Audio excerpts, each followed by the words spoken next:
আজকে হচ্ছে গিয়ে সানডে আর বানিয়ে নিয়েছি হচ্ছে গিয়ে ব্রেকফাস্টে কড়াইশুঁটির কচুরি, তার সঙ্গে আলুর দম। আজকের ব্রেকফাস্ট মানে জমে ক্ষীর, এত টেস্টি হয়েছিল মানে কি বলবো। তো এখন আমি খাচ্ছিলাম, আর এই আলুর দমের সঙ্গে কড়াইশুঁটির কচুরিটা মানে আলুর দমটাও একদম ওয়াও হয়েছিল। আর এই কড়াইশুঁটির রেসিপিটা অবশ্যই তোমাদেরকে শেয়ার করব তোমাদের সঙ্গে। তো দেখি কালকে যদি শেয়ার করতে পারি কালকে করব, আর আজকেই করতাম, কিন্তু হঠাৎ করে আমার ভিডিওটা অনেকটা বড় হয়ে যায়, আবার অনেকটা বড় হলে তোমাদেরও দেখতে অসুবিধা, তাই আর কি আজকে আর শেয়ার করলাম না। তো এই যে সময় আমি খাচ্ছিলাম তখনই আর কি ভাইয়ের ফোন এসেছিলো। তো দেখতে থাকো ব্লগটা, আশা করছি আজকের ব্লগটা খুব ভালো লাগবে। তো ভাইয়ের ফোন এসেছিলো বললামই, কারণ ভাই আর কি ফোন করছে, মানে এমনি ফোন করেছে, ওই ভুলে গেছে যে আজকে সানডে জামাইও বাড়িতে থাকবো, ওইটা ওইও ভুলে গেছে, আর আমারও অতটা মানে ছিল না। কিন্তু হঠাৎ করেই আজকে ভাইয়ের সঙ্গে দেখা, মানে কি বলবো, এতটা ভালো লেগেছে। খারাপ তো লেগেছে একটু সময়ের জন্য, কিন্তু অনেকটাই ভালো লেগেছে। তো মার্কেটে এসেছি বাজার করতে, বললাম সকালে ফোন করলে তবুও ভাবলাম যে কিছু বানিয়ে নিয়ে যাবো, কিন্তু এখন তো সময় নেই, 1 ঘন্টার মধ্যে আমাদের এখানে পৌঁছাতেই হবে। 1 ঘন্টার মানে পরে 1 ঘন্টার মধ্যে তো আর হবে না। ভেবেছিলাম মটর পনির আর লুচি বানিয়ে নিয়ে যাব, তো আবার বাজারে গেলাম, মটরটাও শেষ হয়ে গেছে। আজকে মানে মটরশুঁটি কচুরি বানালাম। তো গেলাম এখন কখন, আমি তো এমনি পেঁয়াজ টেস কেটে গেছি, কিন্তু হবে না। আর ও বললো সময় হবে না, নইলে আর যেতে যেতে হয়তো ট্রেনই ছেড়ে যাবে, 10 মিনিটের জন্য হয়তো রাখবে। তো অযোধ্যা গেছিলো ভাই, তো বললো একটুখানি প্রসাদও দেবে, দেখা করেও আসি, যেহেতু সানডে আছে, ওর বন্ধ আছে, যেতে পারবো আর কি, তাই বলে। তো দেখা যাক দেখা হয় কি না, তো খুব খুশি লাগছে। তো 10 মিনিটের জন্য হলো ভাইয়ের সঙ্গে দেখা হবে। তো চলো বন্ধুরা, আজকের ব্লগটা দেখতে থাকা, আশা করছি ভালো লাগবে। দুপুরে খাবার দাবার ওদেরকে খাইয়ে এই যে চলছি, আর ছেলে গেছে টিউশন। তো এখন এই যে এটার মধ্যে নিয়ে নিয়েছি বানিয়ে ছাতুর পুরি। তো ও আবার মানে আমাকে বললো যে তাহলে ছাতুর পুরি বানাতে পারতে, বললাম হ্যাঁ, ভালোই তো বুদ্ধিটা দিল, তাড়াতাড়ি করে আমি ছাতুর পুরিটা বানিয়ে নিয়েছি। যতই কেনা জিনিস নেই, ভাইও মানে ভাইয়েরও একটা ভালো লাগবে যে দিদি কিছু হাতে বানিয়ে নিয়ে এসছে, আর ওর বন্ধুরাও আছে, একটুখানি বেশি করে বানিয়ে নিয়েছি।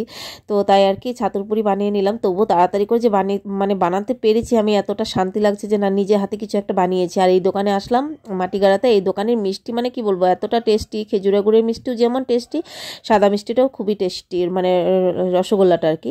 খেজুরা গুড়ের মিষ্টিটা সবসময় থাকেই না, অ্যাভেলেবেল থাকেই না, তাড়াতাড়ি শেষ হয়ে যায়, তাই মানে রসগোল্লাটা পেলাম, রসগোল্লাটাই নিয়ে নিলাম এখান থেকে। ভাই যদি একটু সকালে ফোন করতো অন্য কিছু বানিয়ে নেওয়া যেত, কিন্তু কি করব, ওরও মনে নেই, তাই 11:30টার দিকে ফোন করেছে। আর এখান থেকে নিলাম টমেটো কেচাপ, কারণ ছাতুর পুরি বানিয়েছি, ওটার সঙ্গে একটু টমেটো কেচাপ লাগিয়ে খেলে ভালো লাগবে, বা কোনো চাটনি তো বানানোর সময় নেই, তাই কেচাপ নিয়ে। আমরা এনজিপিতে চলে এসেছি, আর এটা হচ্ছে দেখো রেস্টুরেন্টটা, ট্রেনের মানে বানিয়েছে, ওটার মধ্যে রেস্টুরেন্ট। তো আমরা বোধহয় আগেই চলে এসেছি, ভাই বোধহয় পৌঁছাইনি। যাই হোক, আগে পৌঁছে গেছি, তবুও যদি দেখা হয় একটু টাইম বেশি থামালে ভালো লাগবে। হ্যাঁ যাবো তো, নিউ জলপাইগুড়ি এই জাংশন। মামা দেখে খুব খুশি, ও ট্রেনে উঠেই নি, আমাদের গাড়ি হওয়ার পর গাড়ি দিয়ে সব জায়গায় যাওয়া আসা হয়। তো ছোটবেলা উঠেছিল, অনেক ছোটবেলা, আর কোথাও ওইভাবে অনেক দূরে যাওয়াও হয়নি এখন। তো দেখে বলছে মামা চলো ভিতরে যাই, ভিতরে যাই। হ্যাঁ, আর সবাই যাচ্ছে কোথাও কোথাও, এই স্টেশনে আসলে না কোথাও না যেতে ইচ্ছে করে, মানে কোথাও গিয়ে ঘুরে আসি। এখন আমরা যাবো উপরে।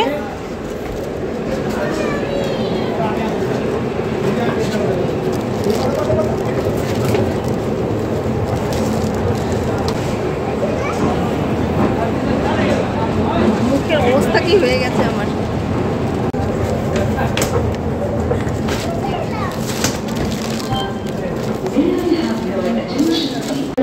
আসলো টিকিট নিছো টিকিট। আমি প্রথম শুনলাম যে প্ল্যাটফর্মেও টিকিট লাগে, জানি না প্ল্যাটফর্মে আসলো যে টিকিট লাগে। কেন প্ল্যাটফর্মে কেমনি লোক যাইতে পারে না টিকিট ছাড়া? কত করে নেয়? আচ্ছা বাপরে, একটা ট্রেনে যে তোপসানে কি ট্রেন আসছে, সব দৌড়াদৌড়ি। 1 নম্বর প্ল্যাটফর্মে এসে বসে আছি, কারণ হচ্ছে গিয়ে আমরা শুনলাম, তখন বললো যে 1 নম্বর প্ল্যাটফর্মে ওই ট্রেনটা আসে, কারণ ওটা অনলাইনেও দেখায় না, আস্থা ট্রেন নাকি অযোধ্যায় যায় শুধু, এটা অ্যানাউন্সও করে না ওইটা। তো আমরা বলাতে এই জন্য বোধহয় একবার শুধু অ্যানাউন্সটা করেছিল। তো এখানে বসে আছে, ভীষণ খিদেও পেয়ে গেছে, ভাইয়ের সঙ্গে দেখা করবো বলে আজকে একদম খিদেই লাগেনি জানো। তারপর এখন না এসে মানে খিদে লেগে গেছে, তো ও একটা ক্রিম রোল আর ওই যে ঠান্ডা খাচ্ছে, আর আমি একটা নিয়ে নিলাম চিলি চিকেন প্যাটিস একটা নিয়ে নিলাম, ভাবলাম মাম্মাও খাবে, কিন্তু 1-2 কামড় খেয়ে ও ভাত খেয়ে এসছে, তো এই জন্য বোধহয় খিদেই নেই। তো 1-2 কামড় খেয়ে খেলো না, ওকেও বললাম, ও খেলো না, এখন পুরোটা আমারই খেতে হবে। খারাপ ছিল না, ভালোই ছিল, বসে বসে এখন খেয়ে নিই। অ্যানাউন্স করে দিচ্ছে ভাই যে ট্রেনে আসবে, ওটার অ্যানাউন্স করলো, এই মাত্র এখনই ঢুকবে। তো দাঁড়িয়ে আছি, এই যে এটা দিয়ে দিতে পারলে পরে আমার হাতে যদি থেকে যায়, ওই যে ঢুকছে গাড়ি। খুব খুশি লাগছে, খুব খুশি। আজকে ভাতই খাইনি দুপুরে, খিদে পাই। ভাই সঙ্গে দেখা করবো। ট্রেন আসছে, ভাইয়ের যেটাতে আছে ওই যে ওই ট্রেনটা আসছে। ট্রেনটা যখনই ঢুকছিল না, ভিতরটা একটা কেমন যেন লাগছিল। দেখা হয়েছে জানুয়ারিতে, তো এসেছিলো এখানে, তোমরা দেখেছো যারা দেখো আমার ভিডিও, কদিন ছিল। তো এখন ও যাবে একদম ডাইরেক্ট মিজোরাম যাবে, ওইখানে ইউনিভার্সিটিতে যাবে। তো জানি না কত মাস পরে আসবে না আসবে, আমিও যেতে পারি না বাড়িতে, আবার কখন আসবে না আসবে, দেখা হবে কখন জানি না কিছুই। এবার ভেবেছিলাম যে ফেব্রুয়ারি মাসে প্রথম দিকে যাব বাবার বাড়িতে, কিন্তু হলোই না, মানে ছেলের স্কুল পরীক্ষা সব মিলিয়ে মিশিয়ে মানে আর হয়ই না, হচ্ছে না। 1 বছরের উপরে হয়ে গেল বাবার বাড়িতে যেতে পারছি না, মানে মনটা যে কেমন লাগে মানে বলেও বুঝাতে পারবো না কাউকে। তো ভাই আছে S15-এ আর S1 S2 এইভাবে আমরা গুনছিলাম। তো আমার সঙ্গে সঙ্গে আমার মাম্মাও বলছিল জোরে জোরে করে S1 S2 এইভাবে। তো এটা দেখছিলাম আর একটুখানি এগিয়ে এগিয়ে যাচ্ছিলাম, কারণ ট্রেনটার সঙ্গে সঙ্গে যাতে একটা সেকেন্ডও মিস না।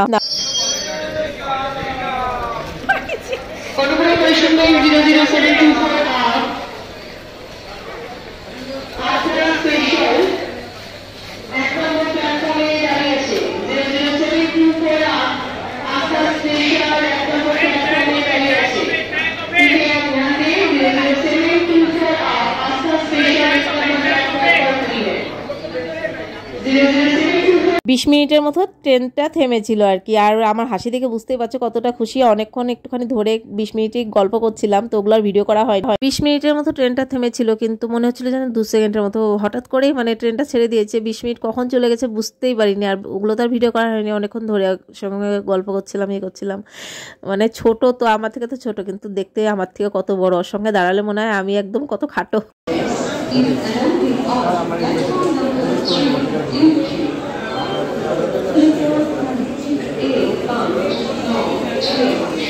মামামনির কোলে উঠে আদর খাচ্ছে, আর ছেলে তো আসতে পারলো না কারণ ওর টিউশন। তবুও বলছিল আমি দেখা করবো না, বললাম না, এখন তো সামনে এক্সামও চলে এসছে।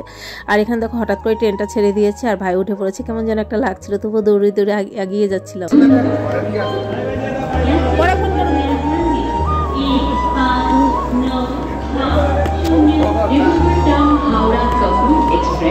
ট্রেনটা যতদূর যাচ্ছিল আমিও একটু আগে আগে যাচ্ছিলাম, মনে হচ্ছিল যতটুকু দেখা যায়।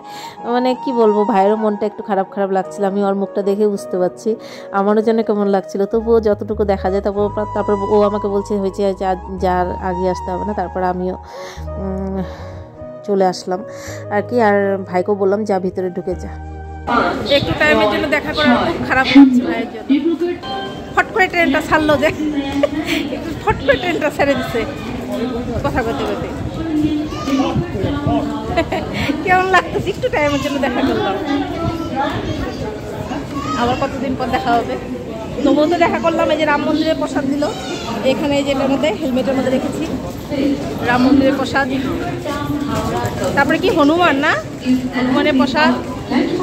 আর ঘরে গিয়ে দেখাবো কি কি আছে ওইটার মধ্যে। ভাগ্যে ছিল, জানি না যেতে পারবো কিনা রাম মন্দির, কিন্তু প্রসাদটা পেয়ে গেলাম, একদম আসল প্রসাদ। তবুও দেখা হলো, ওইটাই অনেক, ওইটাই ভালো লাগছে যে দেখা হয়েছে। আমি তো ভাবতেই পারি না আজকে দেখা হবে। তার মধ্যে মা বাবাকে ধরো গাড়ি, ভাবতেই পারিনি আজকে দেখা হবে হঠাৎ করে। আজকে সানডে, আমি ওইটা ভুলে গেছি। ভাই 11টার দিকে ফোন করলো, তারপর তবুও ভালো দেখা হলো। আর রাম মন্দির প্রসাদটা ভাগ্যে ছিল, পেয়ে গেলাম। চলো এখন যাবো আমরা বাড়ি। যাওয়ার সময় আমি ভাবলাম এখানে যখন এসছি গিফটটা নিয়ে নিই, কারণ তোমাদের তো বলাই হয়নি আজকে রাত্রে একটা ইনভাইট আছে, ওরই এক কলিগের বাচ্চার মানে বার্থডে আছে, তো ওইটার জন্য ইনভাইট করেছে। তো ওই যে বাচ্চাটার জন্য ড্রেস নিয়ে নিলাম, ফুল মানে জিন্স প্যান্ট আর ফুল আর কি গেঞ্জি কাপড়ের একটা মানে টি শার্ট আর কি। তো এগুলো নিয়ে এখন যাব বাড়ি। তারপর দেখো এখানে ভাই অযোধ্যা থেকে যে প্রসাদ নিয়ে এসছে রাম মন্দিরের, তো এখানে এটা মানে দরজায় লাগাতে হবে। তো এটা আর এখানে লাগাবো না, এটা বাড়িতে গিয়ে বাড়ির ঘরের মানে সামনে এটা লাগিয়ে দেবো, এটা ভেবেছি জয় শ্রীরাম লেখা আছে। আর এখানে যে আমার জন্য আমি তো জানি না, কানেরও আবার আমার জন্য এনেছে। তো দেখো এই যে কানেরটা, এটা খুব সুন্দর, ময়ূরের, খুব সুন্দর। তো ওগুলো আবার ও নিয়ে এসছে দেখো। তারপর হচ্ছে গিয়ে চাবির রিং একটা ওর জামাইবাবুর জন্য এনেছে, মানে গদাটা, আর একটা মন্দির, ওটা আমার ছেলে নিয়েছে। তো ভাই বলে আমি তো জানি না যে তোরা আসবি বা দেখা হবে, ও যদি বলে যদি জানতাম তাহলে তো নিয়ে আসতাম। এই যে ঠাকুরের ফুল, তারপরে রাম মন্দিরের মাটি, প্রসাদ, এগুলো। তো বলছে যদি জানতাম তাহলে মাম্মা পাপার জন্য কিছু নিয়ে আসতাম, কিন্তু মাম্মা তো সেখানে না, আমার জন্য কিছু আনেনি। বলছি মামা উনি তো জানেই না। তারপর চুপ করেছে যে পরে নিয়ে আসবে মিজোরাম থেকে, তারপর চুপ করেছে। তো দেখো এখানে রেডি হয়ে গেলাম বার্থডেতে যাব বলে, আর চলে আসলাম বার্থডে পার্টিতে। আর হচ্ছে কি এখানে সব লেডিসরা বসে আছে, আমি বসে আছি। জানো এখানে আমরা যেমন সবাই ভাড়া থাকি, সবাই রেন্টে থাকি, কারণ হচ্ছে কি সবার তো ওইভাবে জিনিসপত্র নেই। তবুও তো সবার ধরো বাচ্চার একটুখানি বার্থডে বা আসলে করতে ইচ্ছে করে, তাই ওইভাবে আর কি সিম্পলভাবে করা আর কি। তো যাই হোক, এখানে যে বসে পড়েছি আর গল্প করছি সবার সঙ্গে। ওইভাবে তো সবাইকে চিনি না, যেমন কোয়ার্টারে থাকলে সবাইকে একসঙ্গে আর কি চেনা যায়। যখন ধরো কোনো ফাংশনে যাই 1 ঘন্টার জন্য, তার ওইভাবে সবার সঙ্গে দেখা হয় না বা চেনা জানাও হয় না। তাই আর কি একটু কথা বলছিলাম। সবাই এখানে অ্যাসেসবিলি ছিল, তো সবার সঙ্গে কথা বলছিলাম। তারপর এখানে সবাই ফটোশ্যুট করছিল। এই যে কেক থেকে এখানে রেডি করেছে, এখনও কাটেনি। সবাই মানে বাচ্চার আগে ফটোশ্যুট করলো, তারপর আবার আমরা লেডিস গ্রুপও আর কি ফটোশ্যুট করলাম।